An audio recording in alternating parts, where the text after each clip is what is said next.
Hello, आज हम इस वीडियो के अंदर हमारा टॉपिक कोरिलेशन रहेगा। आज हम कोरिलेशन को पढ़ेंगे। कोरिलेशन का मतलब होता है सहज संबंध, मतलब कि दो संख्याओं के बीच का जो संबंध होता है तो वो हम कोरिलेशन के थ्रू हम निकालते हैं, है ना। इसमें जो मेथड है उन मेथड के थ्रू उन दो के बीच का संबंध का पता करते हैं। कोरिलेशन, अब देखते हैं मीनिंग और डेफिनेशन। कोरिलेशन होता क्या है वैसे? If two or more quantities vary in sympathy so that movements in the tend to be accompanied by corresponding movements in the other then they are said to be correlated। इसका मतलब ये होता है कि दो या दो से अधिक, है ना, कितना, दो या दो से अधिक कोई भी संख्या, है ना, उनके बीच में ये संबंध बताता है। और दूसरा, अगर एक संख्या में चेंजेस होंगे तो उसका जो प्रभाव है ना वो दूसरी संख्या पर पड़ेगा। ठीक है। फॉर एग्ज़ाम्पल देखेंगे, जैसे मान लो जैसे किसी चीज़ की डिमांड बढ़ जाती है ना, तो उसका दूसरा इफ़ेक्ट कहाँ पड़ेगा? उनकी प्राइस पे, या तो प्राइस बढ़ेगी या प्राइस कम होगी। ओके। नेक्स्ट एग्जांपल देखेंगे, जैसे मान लो कोई बच्चा है तो उसकी एज बढ़ रही है, तो एज बढ़ने के साथ साथ उसका वज़न या हाइट है वो दोनों क्या हो रही है?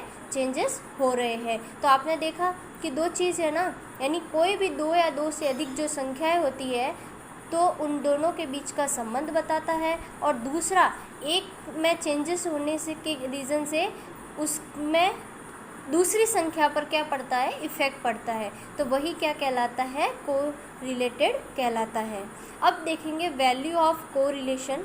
इस कोरिलेशन को हम R से डिनोट करते हैं और इसकी वैल्यू है वो 0 से 1 के बीच में आएगी या 0 से -1 के बीच में आएगी। ध्यान रहे, अगर आपका आंसर 1 से ज़्यादा आ जाता है तो वो आंसर सही नहीं होगा। क्यों? क्योंकि जो कोरिलेशन की जो वैल्यू है ना वो वैल्यू 0 से 1 के बीच में ही आएगी, इससे ज़्यादा नहीं आएगी। एग्जाम्पल के लिए आपका आंसर 0.732 हो सकता है, 0.523 हो सकता है, परफेक्ट 1 हो सकता है, लेकिन 1 से मोर देन नहीं होगा। ओके। अब मेजर्स ऑफ कोरिलेशन, हम किसी दो या दो से अधिक जो संख्याएं है हमारे पास में, यानी हमारे पास दो चीज़ें हैं या दो से अधिक चीज़ें हैं, उनके बीच का जब संबंध निकालना है तो हम 3 मेथड के द्वारा निकालेंगे। तो फर्स्ट तो है हमारा Karl Pearson's coefficient of correlation, दूसरा है स्पेरमैन्स रैंक कोरिलेशन कोफिशिएंट, और तीसरा है हमारा स्कैटर डायग्राम मेथड। तो हम फिलहाल फर्स्ट लेंगे Karl Pearson's coefficient of correlation. अब कोरिलेशन को निकालने के लिए हमने फर्स्ट मेथड ली है Karl Pearson's coefficient of correlation. Okay. तो इसके अंदर भी दो मेथड है, एक तो डायरेक्ट मेथड है और एक शॉर्टकट मेथड है। दोनों फॉर्मूले से यदि आंसर निकालोगे तो आंसर सेम ही रहेगा, लेकिन जो इजी मेथड रहे उस मेथड से आप कार्ल पीरियस का कोफिशिएंट ऑफ कोरिलेशन निकाल सकते हैं। पहले मैंने लिया है डायरेक्ट मेथड। अब डायरेक्ट मेथड में R का मतलब कोरिलेशन और sigma dx multiply dy upon root of sigma dx का whole square multiply sigma dy का होल स्क्वायर। अभी हम डायरेक्ट मेथड को पढ़ेंगे। तो डायरेक्ट मेथड में हमने यही फार्मूला यहाँ रिपीटेड किया है। अब आपको किन किन स्टेप्स को पता रखना है वो देखेंगे। सबसे पहले डायरेक्ट मेथड से यदि आपको कोफिशिएंट ऑफ कोरिलेशन निकालना है तो सबसे पहले आपको मीन निकालना पड़ेगा। और आपके पास में मैंने आगे भी बताया कि दो या दो से अधिक संख्याएं हो सकती है, दो या दो से अधिक चीज़ें हो सकती है, उनके बीच का कोरिलेशन निकाल सकते हैं। ओके। तो यहाँ पे मान लो दो चीज़ें हैं, तो देखो एक को x मान लिया, दूसरे को हमने y मान लिया। तो पहले तो हम x का मीन निकालेंगे, फिर हम y का मीन निकालेंगे। ओके। दूसरा स्टेप dx निकालेंगे, x में से x बार जो आपने निकाला उसको माइनस करेंगे। उसी तरीके से दूसरे वाले में भी करेंगे, dy निकालेंगे, y में से y बार निकाल देंगे। फिर उस dx जो निकाला उसका स्क्वायर करेंगे, यहाँ पे dy का होल स्क्वायर करेंगे, और लास्ट में दोनों का स्टेप साथ में dx मल्टीप्लाई dy करेंगे। तो हम आसानी से फिर इस वैल्यू में वैल्यू पुट करके आंसर निकाल सकते हैं। जैसे कि आप देखोगे क्वेश्चन हमारा बाय डायरेक्ट मेथड से है। First from the following data calculate the correlation coefficient of correlation between age of husband and age of wife's at the time of marriage. अब सीधी सी बात है, मैंने बताया था कि दो है, दो से अधिक हो सकता है, तो ये इस क्वेश्चन के अंदर दो है और दो के बीच का रिलेशन बताना है ना हमें। एक तो है एज ऑफ हस्बैंड और एक है एज ऑफ वाइफ्स। हम दोनों के बीच को हमें रिलेशन बताना है ना। तो हमने हस्बैंड की जो एज है ना उसको तो हमने एक्स मान ली और एज ऑफ वाइफ्स है उसको हमने क्या मान लिया, वाई मान लिया। यानी हमारे पास में दो चीज़ें और दो है और चीज़ें हैं, तो उनके बीच का हमें रिलेशन बताना है, दो संख्याओं के बीच का रिलेशन बताना है। ओके, तो हमने जैसे कि क्वेश्चन में बताया था कि फर्स्ट स्टेप आपका एक्स बार निकालना है, तो हम ये चीज़ निकालेंगे। तो हम क्या करेंगे, इनका सम ऑफ करेंगे। तो डी एक्स इक्वल, तो इनकी टोटल कितनी होगी, है ना। तो वो टोटल हमें यहाँ लिखनी है, इसकी टोटल हो रही है 305 होगी। ओके, अब हम इसको कैसे निकालेंगे, तो पहले हम इसका मीन निकालते हैं। ओके, हम इस तरीके से मीन निकालेंगे, समेशन एक्स अपॉन एन करेंगे। यानी उसकी टोटल 305 थी और टोटल नंबर 10 थे, तो 10 से उसको डिवाइड दिया तो कितना आया, हमारा मीन कितना आया, एज ऑफ हस्बैंड्स का मीन कितना आया, 30.5 आया। अब हम सेकेंड स्टेप को देखेंगे। हमारा डी एक्स है, एक्स में से एक्स बार आपको माइनस करना है। देन हम यहाँ पे सेकेंड स्टेप लिखेंगे, यहाँ पे डी एक्स, एक्स में से एक्स बार को हम क्या कर लेंगे, माइनस। और हमारा जो एक्स बार है ना वो अभी जस्ट निकाला है, वो आया है 30.5 आया है। यानी आपको क्या करना है, एक्स है उसमें से ये माइनस करना है। यानी 23 में से 30.5 माइनस किया तो माइनस आ गया 7.5। 27 में से 30.5 माइनस किया तो माइनस का आया 3.5। 28 में से 30.5 माइनस किया तो आया 2.5। फिर 28 में से वही माइनस किया तो इधर भी आएगा 2.5। 29 में से 30.5 माइनस किया तो आएगा 1.5 आएगा। ओके, 30 में से 30.5 माइनस किया तो कितना आएगा, यहाँ पे 0.5 आएगा। ठीक है, और वो भी माइनस का। 31 में से 30.5 माइनस किया तो आ जाएगा 0.5 आएगा, प्लस का। 33 में से 30.5 माइनस किया तो आया 2.5। इसी तरीके से नेक्स्ट भी करेंगे, 4.5 आएगा और यहाँ 10.5 आएगा। ओके, अब देखो नेक्स्ट स्टेप हमारा क्या है, डी एक्स का होल स्क्वायर करना है ना।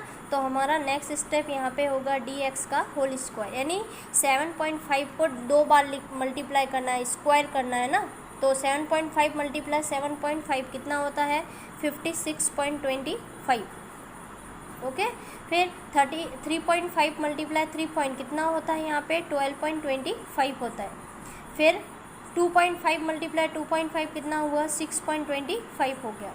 इधर भी 6.25 होगा। 1.5 मल्टीप्लाई 1.5 2.25 होगा। 0.5 का स्क्वायर कितना हो जाएगा, 0.25। इधर भी कितना होगा, 0.25, है ना। देन यहाँ कितना होगा, 6.25, फिर 20.25 और फिर हो जाएगा 110.25 होगा।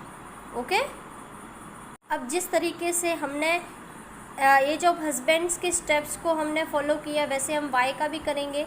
तो पहले तो सबसे पहले हमें यहाँ पे वाई की टोटल यहाँ पे समेशन करना है। वाई कितना होगा टोटल का, तो ये हो जाएगा 250। ओके, तो अब इसका हम मीन निकालेंगे। एज ऑफ वाइफ्स का क्या निकालेंगे, मीन। देख सकते हैं यहाँ वाई बार हमने मीन निकाला तो समेशन वाई अपॉन एन कर दिया। 250 उसकी टोटल थी और 10 सीरीज़ है तो हमने कितना आया, हमारा 25 आया। अब यहाँ देखेंगे, अब हम क्या करेंगे, यहाँ पे हमारा जो वाई है बार है तो वो आया है 25। अब इसी तरह यहाँ पे भी हम डी वाई निकालेंगे, वाई में से वाई बार को माइनस करेंगे। ओके, तो अब हमारा वाई 18 है और 18 में से 25 माइनस किया तो कितना बचा, -7, है ना। फिर 20 में से 25 गया, -5, -3, 2, 4, है ना, 2, फिर इधर कितना बचेगा, 4, सॉरी ये यहाँ पे माइनस का रहेगा, और 4, 2, 4, फिर यहाँ पे 3 और यहाँ पे हो जाएगा 4।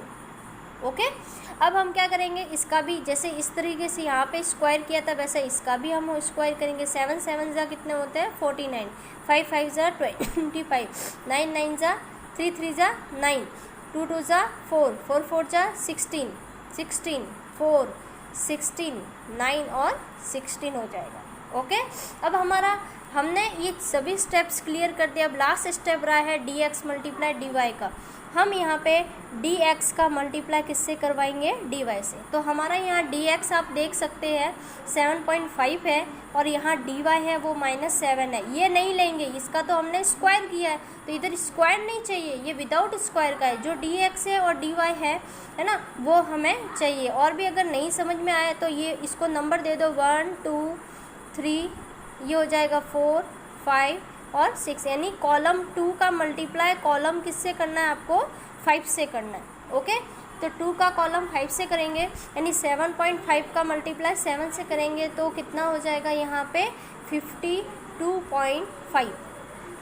3.5 का 5 से मल्टीप्लाई कराएंगे तो कितना होगा 17.5, है ना। इसी तरह यहाँ आगे हम मल्टीप्लाई करते रहेंगे तो -5 रह जाएगा, यहाँ पे होगा 6 होगा और यहाँ पे हो जाएगा 2 हो जाएगा माइनस का, फिर ये हो जाएगा यहाँ पे 1, फिर 2.5 का 4 से मल्टीप्लाई होगा तो हो जाएगा यहाँ पे 13.5, फिर 4.5 का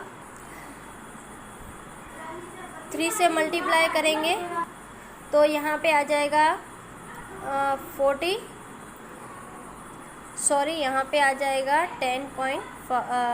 10 आएगा, यहाँ हो जाएगा 13.5 होगा और यहाँ पे हो जाएगा आपका 42, है ना, 0.0। अब हम क्या करेंगे यहाँ पे, अब किन का इन सब का सम ऑफ करना है, यानी पहले इसका सम ऑफ करेंगे, है ना। तो dx सिग्मा dx इसका प्लस करेंगे, है ना। तो कितना होगा, इसका करो सिग्मा, हालांकि इसकी ज़रूरत तो नहीं है पर ये पहले करो, इसका सम ऑफ करेंगे तो ये कितना हो रहा है 220 पॉइंट हो जाएगा 50। ओके, इसका करेंगे तो सिग्मा डी वाई का स्क्वायर, इसका करेंगे तो कितना हो जाएगा 164 और sigma D X D Y, है ना, इसका करेंगे तो 143 होगा। ओके, अब नेक्स्ट देखेंगे इसका प्रोसेस।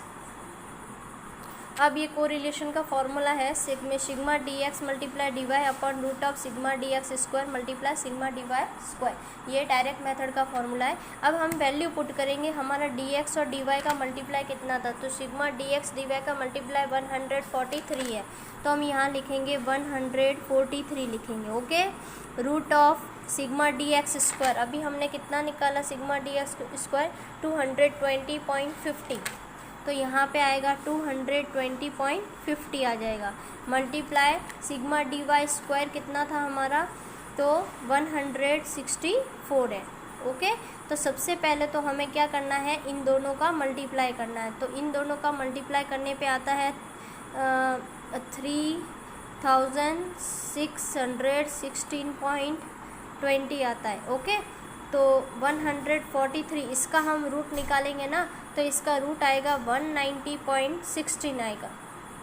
अब 190.16 का डिवाइड 143 में दिया तो आंसर आएगा 0.7519, ये हमारा आर आ गया। अब आपने देखा, मैंने आगे ही आपको बताया था कि जो आर की जो वैल्यू है ना वो 0 to 1 आएगा, 0 से 1 के बीच में आएगा या 0 to -1 के बीच में आएगा, इससे ज़्यादा आंसर नहीं आएगा। तो हमारा आंसर देख सकते हैं 0.7519 है, यानी 1 के अंदर है आंसर, और 0 से ज़्यादा है और 1 के अंदर है, तो हमारा ये हो गया आपका आंसर 0.7519।